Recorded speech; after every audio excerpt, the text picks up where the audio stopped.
Boa noite. Boa noite. O governo prepara as medidas do corte de gastos para equilibrar as contas públicas. E o clima de especulações leva o dólar ao valor mais alto da história em relação ao real. Agora há pouco, o ministro da Fazenda, Fernando Haddad, falou em isenção de imposto de renda na fonte para quem recebe até R$5 mil.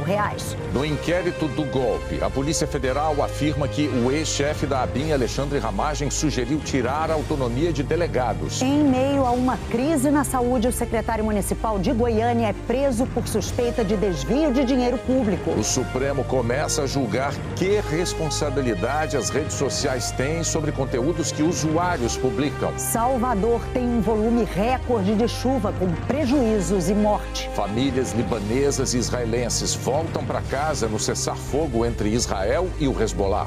O Jornal Nacional começa agora.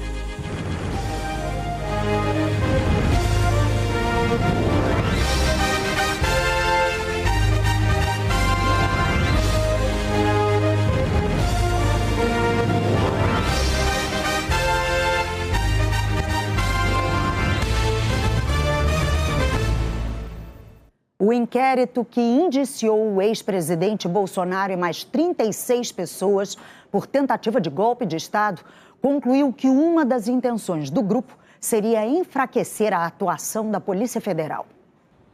No relatório, a polícia classifica os participantes da tentativa de golpe como grupo criminoso e aponta os vários caminhos traçados para tentar manter o ex-presidente Bolsonaro no poder. Em todo o percurso, a PF diz que, de forma inequívoca, o então presidente Bolsonaro planejou, atuou e teve o domínio de forma direta e efetiva dos atos executórios realizados pela organização criminosa. Um dos caminhos seria desacreditar o sistema eleitoral brasileiro.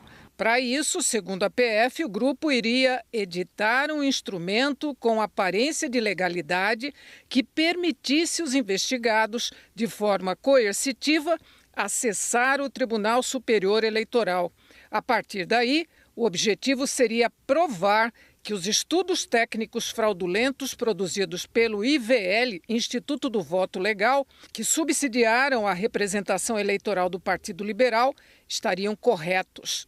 Segundo o relatório, o juiz Sandro Vieira Nunes, que atuou no TSE até agosto de 2022, atuou de forma ilegal e clandestina para assessorar o Partido Liberal na representação. Além disso, um grupo comandado pelo policial federal Marcelo Araújo Bormevete tinha como função principal questionar o sistema eleitoral. Esse grupo, segundo a PF, se autodenominava Grupo de Malucos.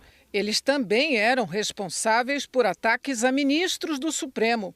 Numa conversa com os integrantes do grupo, Bormevete diz: "Ok, senta o dedo para a galera ao determinar a disseminação de uma fake news relacionada a um familiar do ministro Luiz Roberto Barroso." Ainda segundo o relatório, o golpe não se consumou por circunstâncias alheias à vontade de Bolsonaro. No caso, a resistência do comandante do Exército, Freire Gomes, e da maioria do alto comando que permaneceram fiéis à defesa do Estado Democrático de Direito, não dando o suporte armado para que o presidente da República consumasse o golpe de Estado. Diante da recusa, os investigadores apontam que Bolsonaro, no dia 9 de dezembro de 2022, reuniu-se com o general Estevão Teófilo, que aceitou executar as ações a cargo do Exército e capitanear as tropas terrestres, caso o então presidente assinasse o decreto. Mensagens obtidas pela PF revelam que o documento teria sido destruído por integrantes do alto comando do Exército. Numa troca de mensagens entre Mauro Cid e o tenente-coronel Sérgio Cavalieri e um terceiro interlocutor chamado Riva, eles detalharam uma reunião entre Bolsonaro, o vice Hamilton Mourão e generais do alto comando. Riva diz que os militares rasgaram o documento que Jair Bolsonaro tinha assinado. Diz: rasgaram o documento que o 01 assinou, possivelmente se referindo ao decreto de golpe de Estado. Em seguida, passaram a atacar os integrantes do alto comando do Exército. Em outra frente, segundo o inquérito, o grupo tramava cercear a atuação da Polícia Federal. Anotações encontradas com o então diretor-geral da ABIN, Agência Brasileira de Inteligência, Alexandre Ramagem, hoje deputado pelo PL, indicam que ele sugeriu a Bolsonaro que interferisse junto à administração da Polícia Federal para restringir a atuação funcional de delegados da Polícia Federal junto a inquéritos que tramitam no Supremo Tribunal Federal. O relatório com essas informações chegou hoje à Procuradoria-Geral da República, que vai analisar o documento e decidir o que fazer. O ministro da Justiça, Ricardo Lewandowski, disse que o inquérito mostra a solidez das instituições brasileiras. O relatório da Polícia Federal, ele colaciona fatos, reúne fatos e procura dar um cunho probatório a estes fatos. A conclusão de tudo que está no inquérito não depende mais nem da Polícia Federal e muito menos do Ministério da Justiça e da Segurança Pública. Eu tenho dito sempre que, sob a égide da Constituição de 1988, ou seja, esta Constituição que nos rege há 36 anos, nós temos instituições muito sólidas, muito seguras e tem enfrentado várias crises políticas, como 2 impeachment, crises econômicas, como aquela de 2008, com a crise mundial. Enfrentamos também a invasão da sede dos 3 poderes, tudo sempre dentro da institucionalidade. Então o Brasil está seguro, tem instituições sólidas, tem 3 poderes que são independentes e harmônicos, muitas vezes têm opiniões divergentes, mas acabam convergindo no que diz respeito aos interesses maiores do país. Entre os indiciados pela Polícia Federal está o ex-comandante da Marinha, o almirante Almir Garnier, que as investigações indicam ter aderido ao plano de golpe. Numa mensagem analisada pela PF, um interlocutor chamado Riva diz que Garnier tinha tanques do arsenal prontos. Hoje, em nota, a Marinha declarou que em nenhum momento houve ordem, planejamento ou mobilização de veículos blindados para ações que tentassem abolir o Estado Democrático de Direito. Que os meios navais não foram nem serão desviados para servir a iniciativas que impeçam ou restringam o exercício dos poderes constitucionais e que a instituição pauta seus atos pela observância rigorosa da legislação, dos valores éticos e da transparência.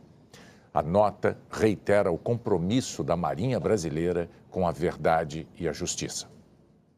Segundo a Polícia Federal, alguns eventos ocorridos em gabinetes e nas ruas de Brasília evidenciaram uma atuação coordenada dos conspiradores para dar um golpe de Estado.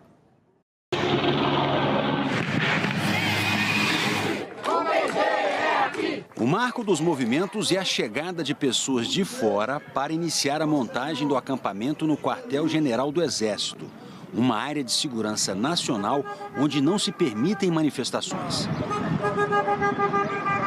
Mas no início de novembro de 2022, manifestantes radicais começaram a chegar e foram autorizados a se instalar aqui, em frente a um dos prédios mais estratégicos da força. As faixas pedindo intervenção militar e prisão de ministros do Supremo Tribunal Federal ficavam expostas o dia todo e convidavam para a posse de Jair Bolsonaro, mesmo ele tendo sido derrotado por Lula na eleição presidencial. A PF afirma que os acampamentos foram o epicentro do golpe. Enquanto um grupo de investigados era responsável por insuflar os manifestantes, outros planejavam os próximos passos da trama golpista. Um deles foi a elaboração do plano Punhal Verde e Amarelo, que buscava o assassinato do presidente eleito Lula, do vice Geraldo Alckmin e do ministro do STF, Alexandre de Moraes. No dia 12 de novembro, militares se reuniram no apartamento do general Braga Neto, então candidato derrotado à vice-presidência na chapa de Bolsonaro, na quadra 112 Sul. Além de Braga Neto, estavam presentes o tenente-coronel Mauro Cid, então ajudante de ordens da Presidência da República, e 2 tenentes-coronéis, Rafael Martins de Oliveira e Hélio Ferreira Lima. Segundo a PF, no encontro, os militares receberam sinal verde para ações clandestinas e para tirar do papel as intenções golpistas. Começava o monitoramento de Moraes. Nos dias que se seguiram, a Polícia Federal afirmou que o então presidente Jair Bolsonaro discutiu com ministros e com a alta cúpula militar estratégias para o golpe de Estado, incluindo uma minuta que previa uma intervenção no TSE e prisão de ministros do STF. Os ânimos seguiam estrategicamente inflamados nos acampamentos e os radicais já tinham uma data para ir às ruas com violência. Forças Armadas! Muitos os manifestantes que incendiaram carros e tentaram invadir a sede da Polícia Federal vieram, segundo investigação da própria PF, do acampamento do QG do Exército. A quebradeira que aconteceu nessa área foi no dia 12 de dezembro, data da diplomação do presidente eleito Lula e do vice Geraldo Alckmin. A essa altura, os movimentos clandestinos dos militares já previam as ações mais graves. A principal era eliminar autoridades tidas como os principais obstáculos para o golpe de Estado. Este estacionamento em frente a um restaurante no Parque da Cidade, zona central de Brasília, era um dos pontos de apoio para a operação que pretendia sequestrar o ministro Alexandre de Moraes. Às 8h33 da noite do dia 15 de dezembro de 2022, estava aqui um dos integrantes da tropa de elite do Exército chamada Kids Pretos. Rodrigo Bezerra de Azevedo aguardava uma ordem para entrar em ação. Enquanto isso, a 6 quilômetros, no local próximo onde morava o ministro Alexandre de Moraes, um outro integrante dos Kids Pretos também aguardava uma ordem. A postos, ele esperava para agir a qualquer momento. A operação foi cancelada no último minuto. Segundo as investigações, porque não houve apoio do alto comando do Exército e da Aeronáutica para o golpe planejado. Mesmo assim, as articulações dos conspiradores seguiram adiante. Segundo a Polícia Federal, no acampamento no QG do Exército, foram feitos os planos para um ataque que poderia causar uma tragédia. No dia 24 de dezembro, véspera de Natal, Jorge Washington de Oliveira colocou uma bomba num caminhão cheio de querosene para avião. A intenção dele era detonar a bomba por controle remoto assim que o caminhão chegasse à área do aeroporto. Mas o motorista do caminhão descobriu o artefato e chamou a polícia. Mesmo depois da chegada da polícia, o criminoso acionou o disparador da bomba, que falhou. Preso e condenado por terrorismo, Jorge Washington revelou que havia planos também de espalhar outras bombas de menor efeito no saguão do aeroporto e que queria dar início ao caos para que o então presidente Jair Bolsonaro decretasse um estado de sítio no país. Em vez disso, Bolsonaro foi para os Estados Unidos sem passar a faixa presidencial. Segundo a PF, um gesto para escapar de uma possível prisão e aguardar os desfechos dos atos que viriam a seguir. Todos esses movimentos culminaram com a violência no dia 8 de janeiro de 2023, aqui na Esplanada dos Ministérios. Os golpistas não desistiram mesmo após a posse do presidente Lula. A Procuradoria-Geral da República já concluiu que a cúpula da Polícia Militar do DF tinha plena consciência da gravidade dos atos daquele dia e deixou de agir para impedir o vandalismo contra as sedes dos 3 poderes em razão do alinhamento ideológico com os manifestantes golpistas. Depois de horas de depredação e desrespeito à democracia, centenas de pessoas foram presas. O Exército impediu que o acampamento golpista fosse desmontado naquela noite. Foi só no dia seguinte que os manifestantes foram retirados do local. E começou ali uma investigação que levou quase 2 anos para detalhar e apontar os responsáveis pela trama golpista. A defesa de Estevão Teófilo negou que ele tenha apoiado qualquer ação contrária à democracia e aos poderes constituídos e disse que não há provas contra ele. A defesa de Braga Neto afirmou que os documentos encontrados serviriam de material preparatório para respostas a jornalistas e para pessoas que iriam comparecer às CPIs e que os materiais seguiam o artigo da Constituição que assegura liberdade de manifestação do pensamento, de criação, de expressão e de informação. Mauro Cid não quis comentar. Não deram retorno ao nosso contato Jair Bolsonaro, Hamilton Mourão, Rodrigo Bezerra Azevedo e Alexandre Ramagem. Nós não conseguimos contato com Hélio Ferreira Lima, Rafael de Oliveira e Sérgio Cavalieri. O Supremo Tribunal Federal começou a julgar quais responsabilidades as redes sociais e empresas de tecnologia devem ter sobre os conteúdos que os usuários publicam. Os ministros do STF julgam 2 recursos que discutem a responsabilidade das redes sociais por danos causados por publicações feitas pelos usuários dessas plataformas. E se essas empresas devem atuar para remover conteúdos ilegais e antidemocráticos, discurso de ódio, racismo e ofensas, antes de uma ordem judicial. Num dos recursos, o Google questiona se pode responder na justiça ao armazenar ofensas escritas por usuários e se deve fiscalizar o conteúdo previamente. Em outro recurso, o antigo Facebook, hoje Meta, questiona uma decisão da Justiça que o obrigou a derrubar um perfil falso e fornecer dados a respeito do computador usado para criar a conta. Os casos julgados envolvem a aplicação do Marco Civil da Internet. A lei entrou em vigor em 2014 e regula a atuação das plataformas digitais, definindo os direitos e os deveres para o uso da internet no Brasil. Mas o artigo 19 da lei isenta provedores de internet, websites e gestores de redes sociais de responsabilidade sobre o conteúdo compartilhado pelos usuários. Atualmente, as redes só são punidas quando descumprem uma ordem judicial para a retirada do conteúdo. O julgamento decidirá, portanto, se o artigo 19 é ou não constitucional e em quais situações as empresas podem sofrer sanções por conteúdos ilegais publicados pelos usuários. O julgamento terá repercussão geral, ou seja, o que for decidido pelos ministros do Supremo Tribunal Federal vai ser seguido por todos os tribunais do país. No início do julgamento, o presidente do STF, ministro Luiz Roberto Barroso, afirmou que chegou a hora de o Supremo decidir a matéria e que a Corte aguardou uma legislação que não veio.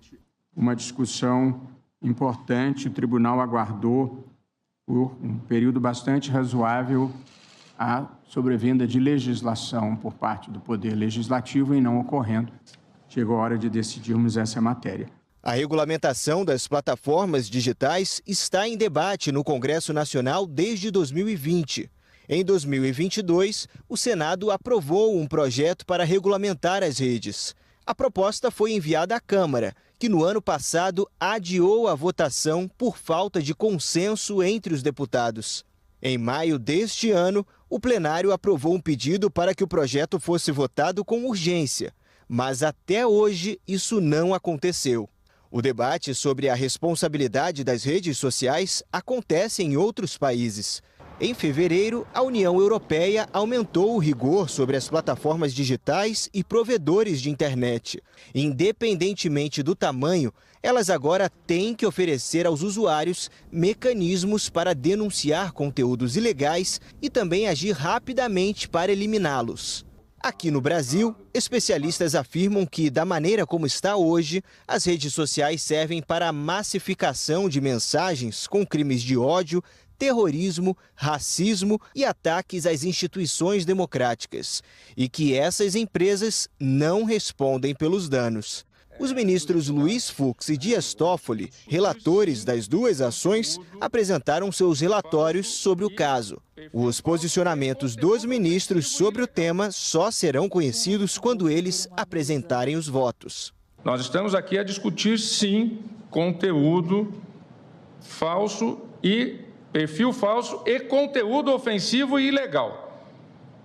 Só para esclarecer os eminentes advogadas, advogados do Ministério Público que farão sustentação oral. É amplo. Só para acrescentar, realmente, nós vamos discutir nos votos, né? Nós vamos discutir não só, nós vamos discutir especificamente que tipo de conteúdo é vedado às plataformas não abolirem e também as hipóteses em que situações a notificação pode vir a levar à obrigação de retirar o conteúdo.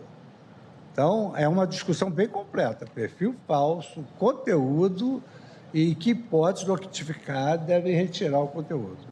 O advogado da Meta, José Rolenberg Leite Neto, disse que há um esforço por parte das empresas para a retirada de conteúdo criminoso e que a empresa defende o aprimoramento da legislação existente. Como se sabe, o tema está em discussão no Congresso Nacional. E a Meta tem colaborado nesses debates. Ela busca uma solução legislativa justa para o equacionamento das relevantes questões ali discutidas.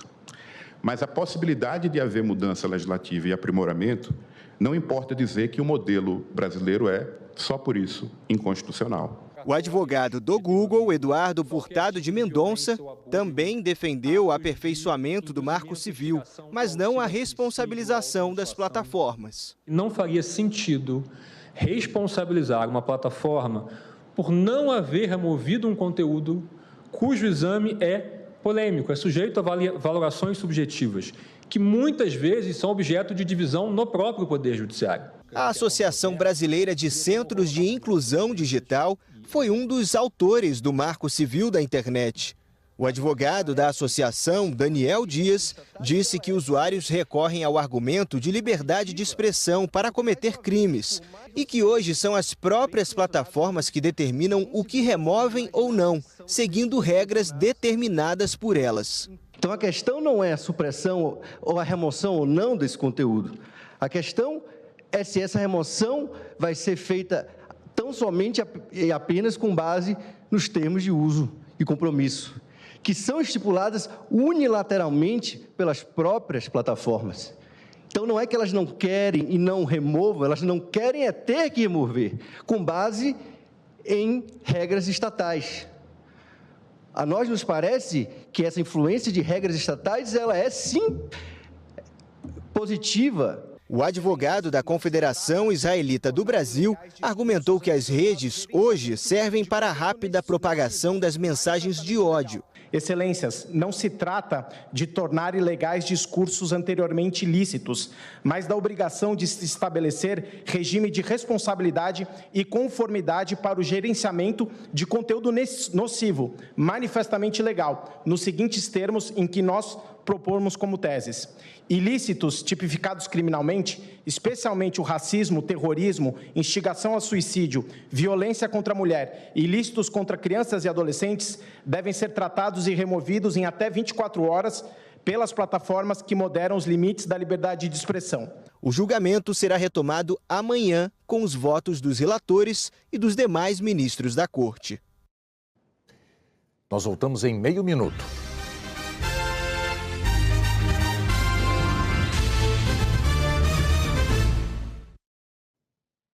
Salvador está enfrentando um volume de chuva recorde, com alerta máximo para deslizamentos.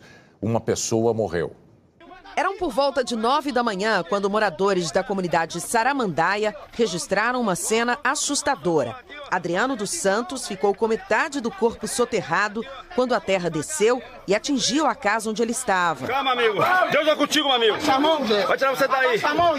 Outras 3 pessoas ficaram debaixo da terra na mesma casa. Os bombeiros resgataram primeiro uma criança de 6 anos. Heitor foi levado de helicóptero para uma unidade de saúde. Pouco depois, socorreram a mãe dele, Diane.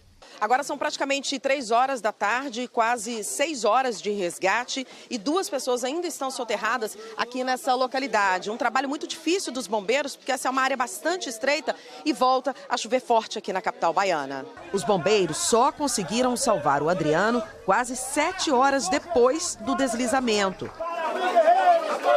O outro filho de Diane, Paulo, de 18 anos, está desaparecido. Perto dali, outro deslizamento. Gerson Alexandrino Santos Júnior, de 23 anos, morreu atingido pelos escombros de casa. Em Dias d'Ávila, uma menina de 12 anos caiu num canal e desapareceu. Na capital baiana, o desabamento de um casarão interrompeu uma das avenidas mais importantes de comércio popular. A escadaria virou uma cachoeira. Neste outro local, o nível da água chegou quase à altura do ombro. As pessoas pedindo socorro, por favor. A Defesa Civil acionou todas as 14 sirenes de alerta da cidade para que a população procurasse áreas seguras. Este é o novembro mais chuvoso da capital baiana desde 1963, segundo o INMET. Choveu 3 vezes o volume esperado para todo o mês. É importante salientar que não só com a chuva que aconteceu, mas mesmo com a perda da intensidade das chuvas dessa frente fria que deve começar a ocorrer a partir de agora, nós também temos o passivo do solo encharcado. Então, outros episódios podem voltar a ocorrer em diversos pontos de Salvador. E, é claro, a gente faz o apelo para a população que se coloque em condição de segurança, se afaste do risco. Vamos ver a previsão do tempo para amanhã. Boa noite, Eliana. Boa noite, Ana Luísa, Bonner, e para você. Em Salvador, o risco de deslizamento ainda é muito alto, segundo o CEMADEM. O Centro Nacional de Monitoramento e Alertas de Desastres Naturais diz que a probabilidade é menor em Lauro de Freitas, Simões Filho e Santo Amaro. As inundações são mais prováveis em Salvador e Lauro de Freitas. Também podem ocorrer em Simões Filho e Candeias. Nessas cidades, a previsão é de menos chuva, só que choveu muito e qualquer volume a mais pode causar problemas. Os temporais são esperados nessas áreas, da metade norte do Rio Grande do Sul ao Paraná, passando pelo oeste de São Paulo, leste de Mato Grosso do Sul e até o sul do Tocantins, além de praticamente todo o estado de Goiás. Em Brasília e Goiânia, pode chover 30 milímetros. As outras capitais no caminho da chuva forte são Curitiba, com 40, e Florianópolis, com 25 milímetros. As temperaturas se aproximam dos 30 graus. Ficam abafadas e com possibilidade de pancadas de chuva isoladas, Porto Alegre, com 27 graus, Palmas com 31, Cuiabá, Porto Velho e Rio Branco com 32 e Campo Grande com 35. 35 também em São Paulo, que já amanhece quente, com 22 graus. Essas temperaturas estão de 5 a 8 graus acima da média do mês.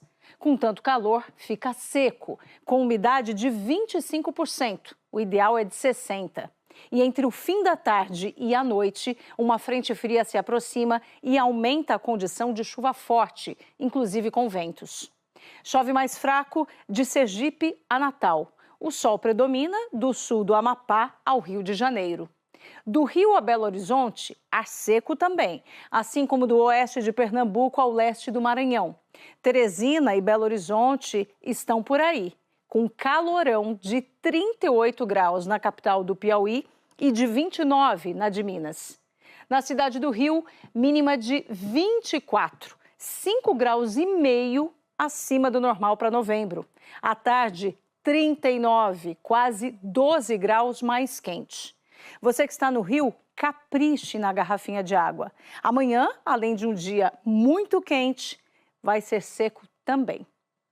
Ana Luísa e Bonner. Eliana, deixa para falar do Rio de Janeiro no fim. É quase um sadismo, né? Ainda mais com 39 graus. Obrigado, Eliana. Até amanhã. Até amanhã.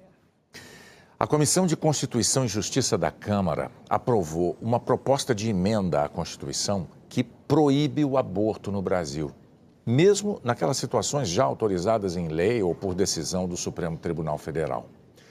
No trecho da Constituição que trata dos direitos e garantias fundamentais, esse texto prevê que seja incluída a expressão desde a concepção. Desta forma, uma mulher que tenha engravidado em consequência de um estupro não vai poder mais recorrer ao aborto, se o texto passar, claro, por todas as votações que ainda são necessárias. A próxima deverá ser numa comissão especial. Uma operação em 6 estados prendeu 14 integrantes de uma quadrilha de Minas Gerais ligada a uma facção criminosa do Rio de Janeiro. Quase 200 promotores do Grupo de Combate ao Crime Organizado de Minas Gerais e das Polícias Civil, Militar e Rodoviária Federal do Estado cumpriram 93 mandados de busca, apreensão e de prisões e encontraram armas, munições e drogas. A justiça também autorizou o sequestro de imóveis, de veículos e de cerca de 345 milhões de reais. E determinou a suspensão de atividades de empresas na região metropolitana de Belo Horizonte, no Rio de Janeiro e em cidades de São Paulo, Mato Grosso do Sul, Goiás e Paraná. O Ministério Público de Minas investigava a quadrilha especializada no tráfico de drogas e na venda ilegal de armas havia 2 anos. O grupo é ligado à facção 3º Comando Puro, do Rio de Janeiro. O fenômeno das facções criminosas não tem fronteira, eles não têm divisa territorial como a gente tem, né? Então, com a facilidade de comunicação hoje em dia, eles se alastram. Então é natural que a gente tenha alvos em outros estados da federação. A ação prendeu 14 pessoas no Rio de Janeiro, São Paulo, Mato Grosso e nesta favela aqui em Belo Horizonte. Outras 3 pessoas já são consideradas foragidas. A quadrilha, segundo as investigações, também cobrava por serviços de gás e internet na comunidade. Segundo a polícia, o grupo montou uma complexa rede criminosa para lavar o dinheiro do tráfico. Eles utilizavam pessoas físicas em outros estados da federação, pessoas físicas essas que não têm envolvimento com a criminalidade, mas emprestam suas contas bancárias para transitar essas quantias de dinheiro, e também pessoas jurídicas criadas única e exclusivamente para esse fim, de ocultar ou de simular esses valores. Quem emprestou as contas agiam de forma consciente e voluntária. A seguir, as medidas anunciadas pelo ministro Fernando Haddad. O dólar no valor mais alto da história em relação ao real. A volta para casa depois do cessar-fogo entre Israel e o Hezbollah.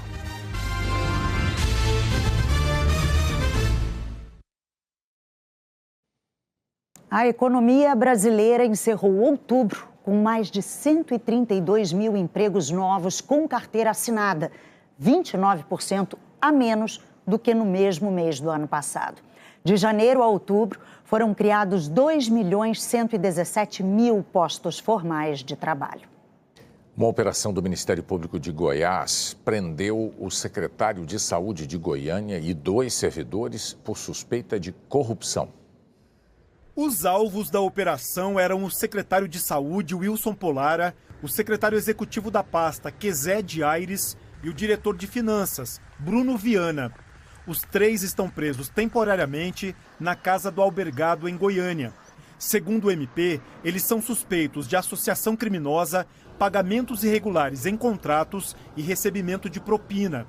A investigação começou em maio para apurar atrasos nos repasses para a fundação que administra 3 maternidades da prefeitura. A dívida passa dos 121 milhões de reais.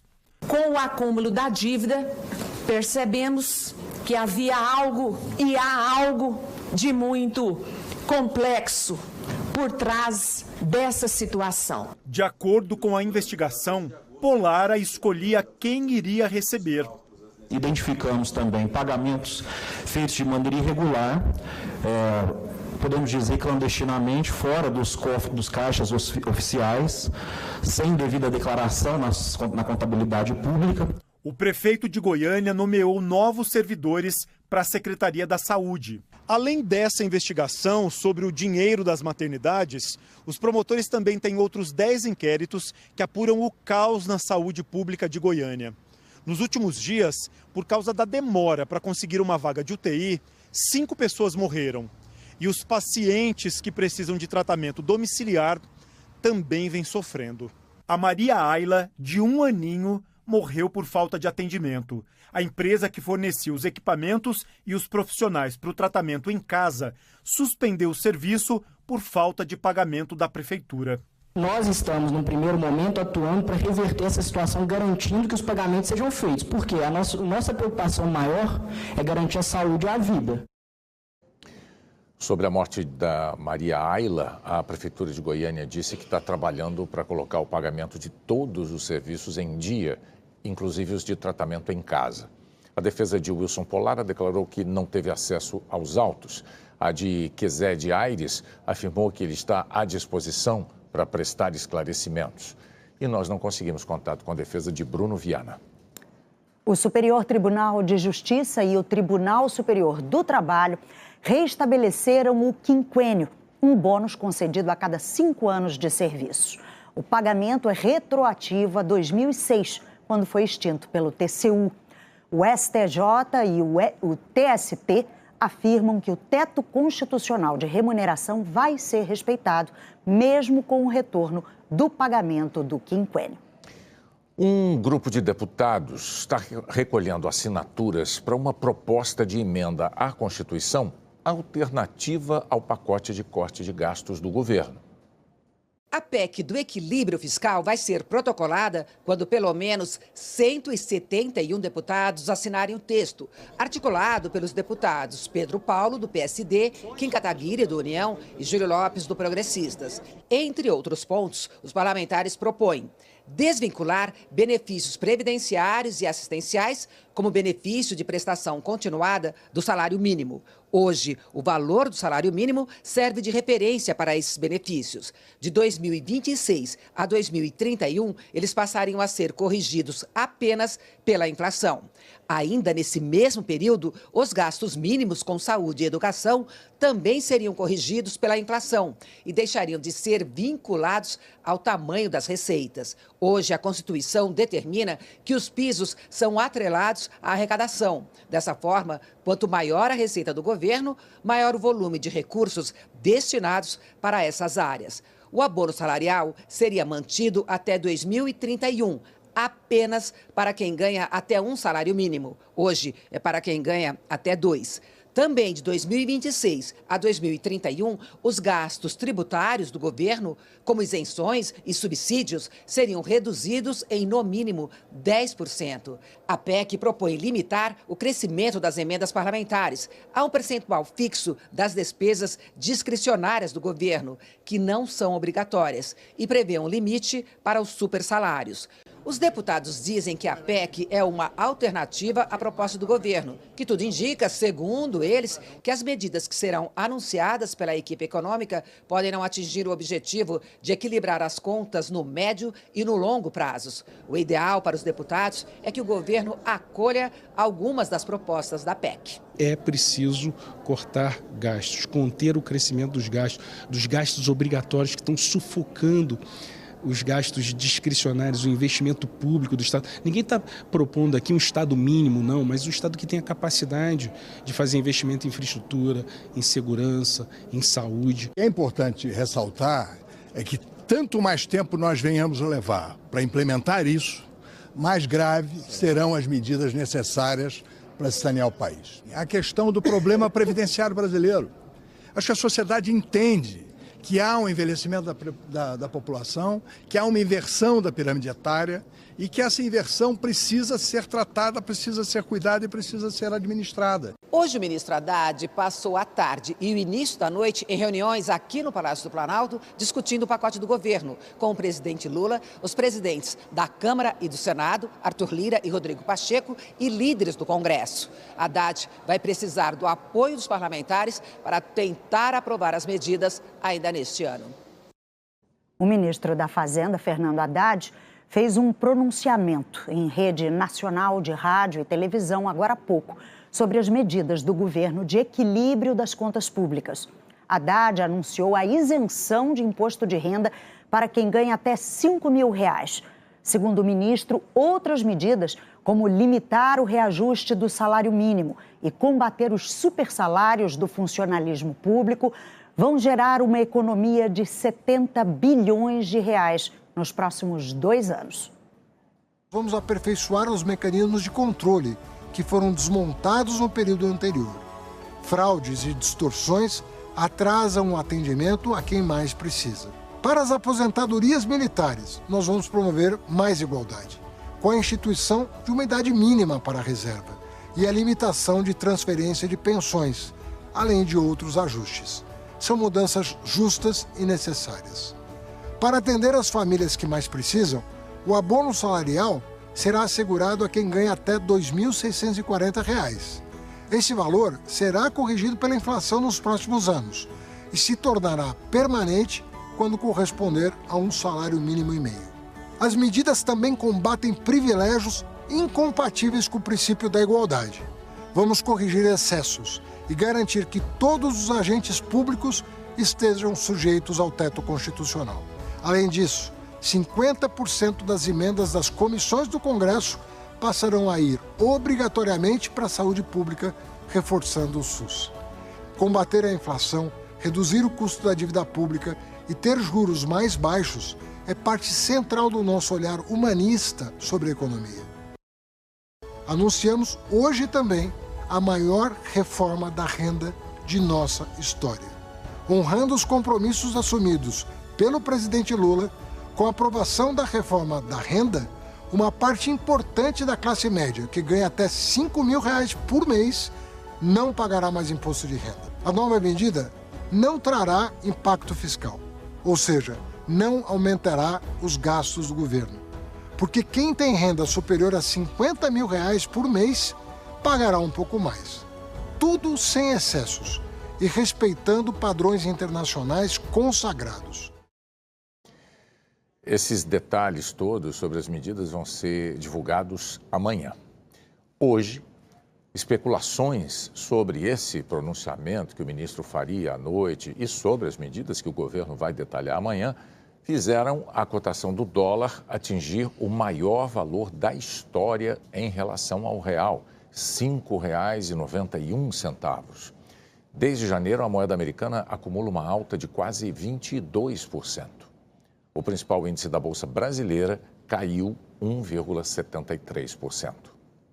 No primeiro dia do cessar-fogo entre Israel e o grupo libanês Hezbollah, famílias libanesas e israelenses puderam voltar para a região de onde tinham sido obrigadas a fugir.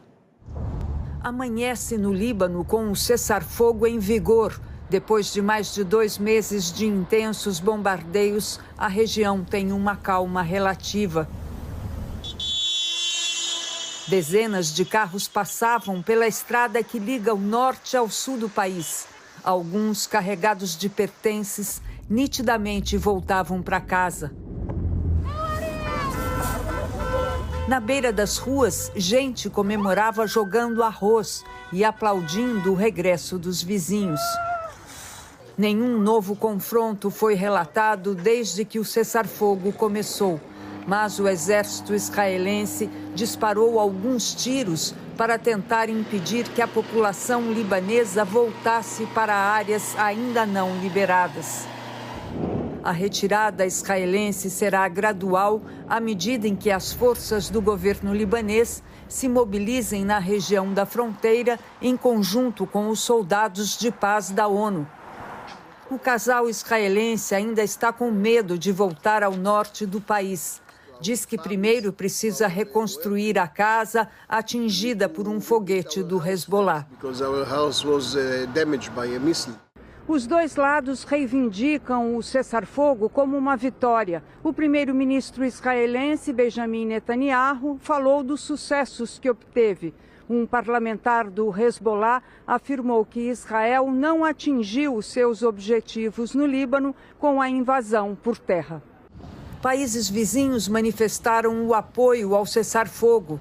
No Cairo, o presidente do Egito e o rei da Jordânia aproveitaram para pedir o fim imediato das hostilidades em Gaza e a volta da ajuda humanitária aos palestinos.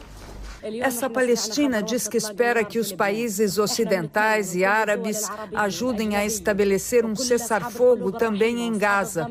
Ela diz que está cansada de viver debaixo de uma lona.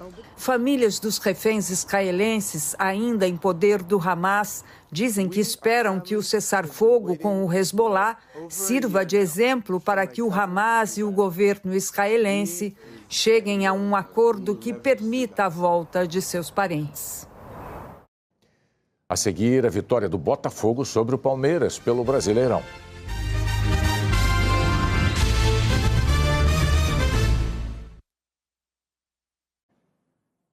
Quatro dias antes de disputar a final da Libertadores com o Atlético Mineiro, o Botafogo venceu o Palmeiras no Brasileirão.